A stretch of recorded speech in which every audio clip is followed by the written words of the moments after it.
Hello, my friend. Stay a while and listen.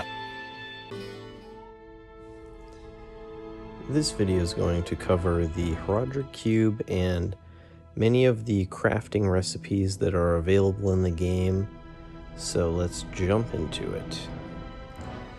The first thing to point out is that they have announced the crafting recipes that used to only work in ladder and single player mode will now be available in all modes of play.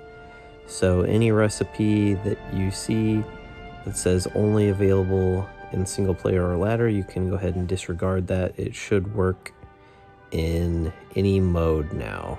And so let's go and take a look at some of the recipes. Once you gain access to the Horadric cube in Act 2, you will now be able to start doing some crafting. All crafting in Diablo 2 is done through the transmuting inside of the Horadric cube.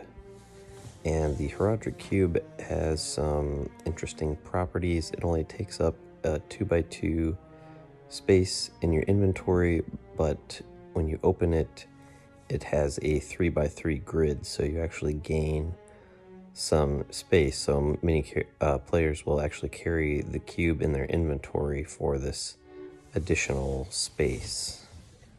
One of the main recipes that you will be using throughout the game and well into the end game, a huge part of the end game is going to be upgrading your runes in order to get higher tier runes to create in-game rune words. And here's a list of those. As you'll see, a lot of them required chipped and flawed different levels of gems. Personally, I would recommend in your playthrough hanging on to several of the chipped and flawed and all levels of gems for each gem type, so you'll have a decent amount to do some crafting if you need to. As you make new characters and do more playthroughs, you can set aside additional gems as needed, but this will save you some time down the road, whereas if you just went in and upgraded all your gems, it's not gonna help you out that much versus having them on hand for when you need to upgrade a rune. With having mentioned that about gems, 3 gems of the same type will upgrade to the next level of gem.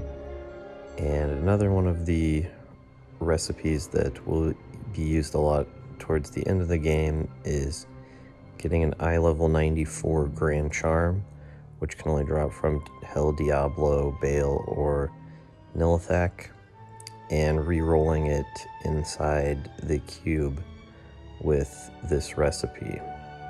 One of the main things to note is that if you're targeting plus skill Grand Charms, you can start getting these towards the end of Nightmare. However, to get a shot at having the best Grand Charm in the game, you're going to want to use the eye level 94.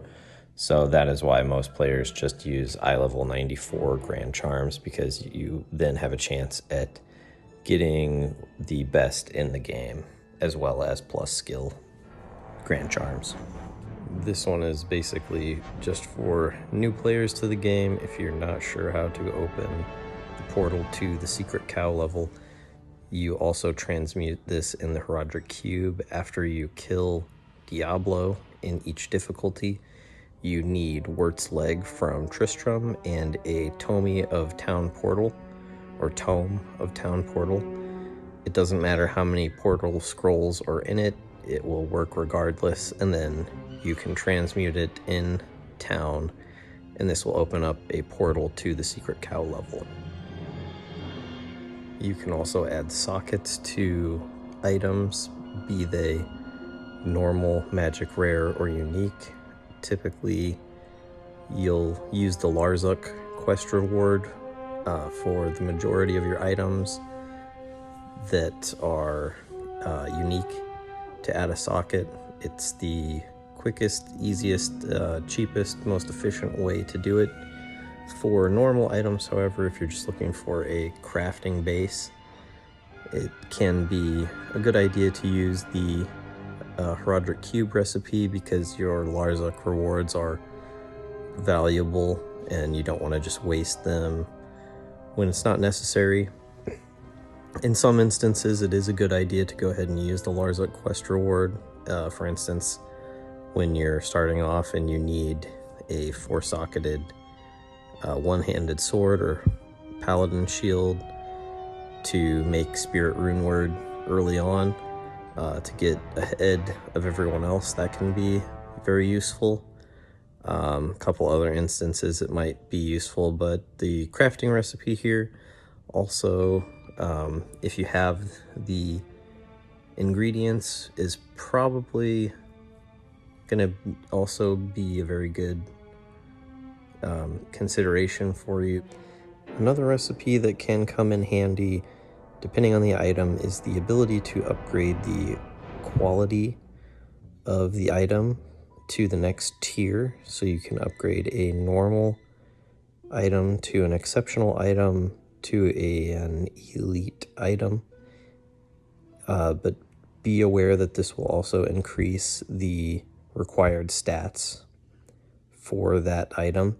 So if you happen to have or find a rare with very good stats, for example on a weapon, but the base item is a normal quality, you could upgrade this to an exceptional and then to an elite quality item, and it could end up being very strong.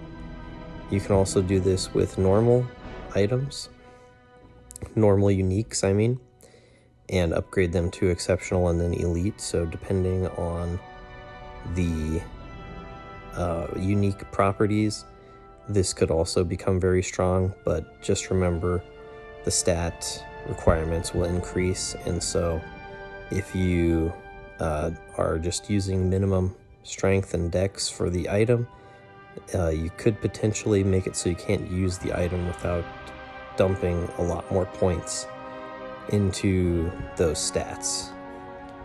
The last recipe I'm going to mention is the one that allows you to remove any gems, jewels, or runes from a socketed item. Be aware that it will destroy anything that was inside the sockets. So you'll keep the item and it will have empty sockets again, but anything that was socketed inside of it will be destroyed. So keep that in mind. Alright, and that's going to wrap it up for this video. I'll leave a link in the description with the full list of recipes for crafting, and remember to give them the D. Farewell. Godspeed. Goodbye. Good to see you.